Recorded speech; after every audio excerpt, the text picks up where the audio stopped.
नमस्कार। स्वर कथा चैनल में एक बार फिर से आपका स्वागत है। आज मैं फिर प्रस्तुत हूं एक नई कहानी के साथ। आशा है आपने स्वर कथा चैनल को अब तक सब्सक्राइब कर दिया होगा और अपने मित्रों के साथ शेयर भी जरूर किया होगा। आपके प्रोत्साहन से ही हमें प्रोत्साहन मिलता है।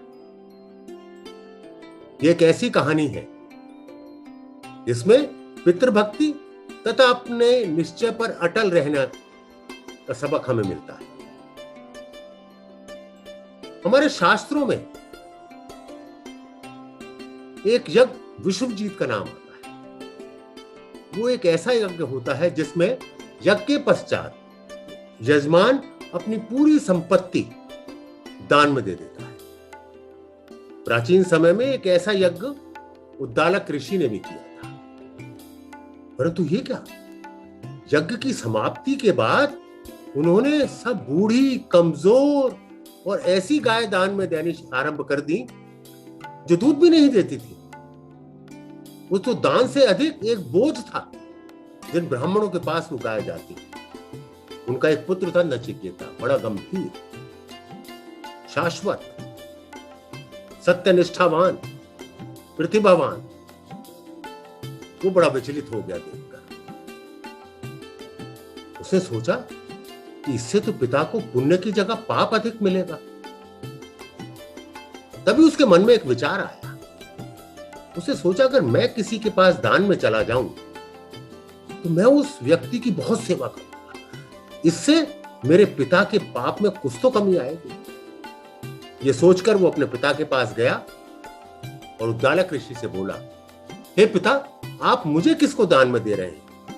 उद्दालक ऋषि बड़े व्यस्त थे, उन्होंने उसकी बात पर ध्यान नहीं दिया।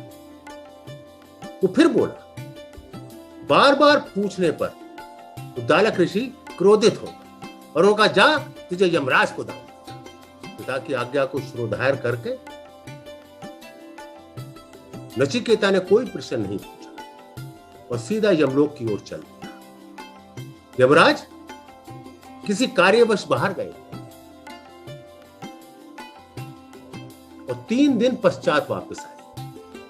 जब तक वह भूखा प्यासा उनकी प्रतीक्षा करता रहा। जब यमराज पहुंचे तो उन्होंने पूछा, ये बालक कौन है? ये बड़ा अल्पायु का बालक लगता है। तो उन्हें बताया गया कि ये बालक 3 दिन से भूखा प्यासा आपकी प्रतीक्षा कर रहा है। यमराज को बड़ी आत्मग्लानि हुई। वो पहुंचे और बोले कि एक ब्राह्मण पुत्र को 3 दिन तक भूखा प्यासा रहकर मेरी प्रतीक्षा में रहना पड़ा। पुत्र, तुम अभी अल्पायु हो, तुम्हारा समय नहीं आया है यमलोक आने का, तो तुम कृपया वापस चले जाओ।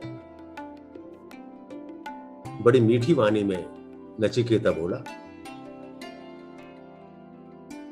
हे यमराज, मेरे पिता की आज्ञा है।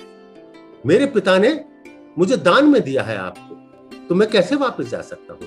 दान में की हुई वस्तु तो वापस नहीं जा सकती। यमराज उसकी और भी कई बातें सुनकर बड़े प्रसन्न हुए। बोले कि अच्छा पुत्र, तुमने 3 दिन तक मेरी प्रतीक्षा की है, इसलिए कोई भी 3 वर मांगो, मैं तुम्हें वर देने को तैयार हूं। उसके पश्चात पर तुम्हें वापस जाना होगा। नचिकेता तैयार हो गया। उसने पहला वर मांगा कि मैं जब वापस जाऊं तो मेरे पिता का क्रोध शांत हो चुका और मुझे जैसे पहले प्रेम करते थे उसी तरह से प्रेम करें और कोई भी पाप उनको ना लगे। यमराज बोले, तथास्तु। उसने दूसरा वर मांगा कि ऐसा कौन सा उपाय है जिससे मनुष्य के लिए स्वर्ग के द्वार खुल।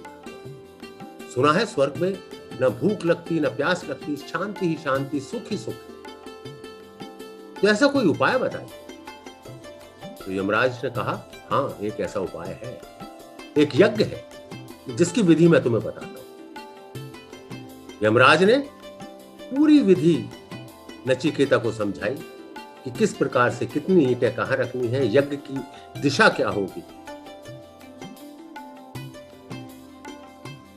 और एक घोषणा भी की कि आज से इस यज्ञ का नाम नचिकेत अग्नि के होगा। तो तब से आज तक उस यज्ञ का नाम नचिकेत अग्नि के नाम से माना जाता है। अब तीसरे प्रश्न की बारी, तीसरा वरदान की बारी। नचिकेता फिर बोला, हे यमराज, मुझे जन्म और मृत्यु का रहस्य बता। कई तो कहते हैं कि मृत्यु के पश्चात सब कुछ समाप्त हो जाता है। कुछ लोगों का मानना है कि मृत्यु के पास आत्मा है, केवल शरीर मरता है। आत्मा बाहर आती है और वो फिर चाहे तो जन्म भी ले सकती है और जन्म के मरण के बंधन से भी छूट सकती है। ये क्या रहस्य है? यमराज चिंतित हो गए। ये बड़ा गूढ़ रहस्य था जिसको देवता भी नहीं जान पाए। उन्होंने कहा, नचिकेता, मैं तुझे पूर्ण स्वर्ग का राज देता हूं, पूरी पृथ्वी के भोग देता हूं। तू इस प्रश्न को मत पूछ, इसका उत्तर मैं ना दे पाऊंगा। परंतु नचिकेता अपने निश्चय पर अड़ा हुआ था। उसने कहा, नहीं, आपने मुझे वर दिया है, अब आपको उस वर की मर्यादा रखनी होगी। कृपया मुझे इसका उत्तर दीजिए। यमराज ये जानना चाहते थे, समझना चाहते थे कि जो मैं विद्या किसी को सिखा रहा हूं, जो रहस्य बता रहा हूं, क्या वो ठीक प्रकार के मनुष्य के पास जा रही है।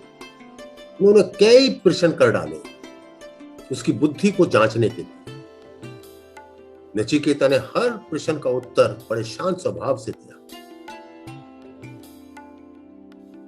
यमराज खुश हो गए और यमराज ने जन्म और मृत्यु का पूरा रहस्य नचिकेता को बता दिया।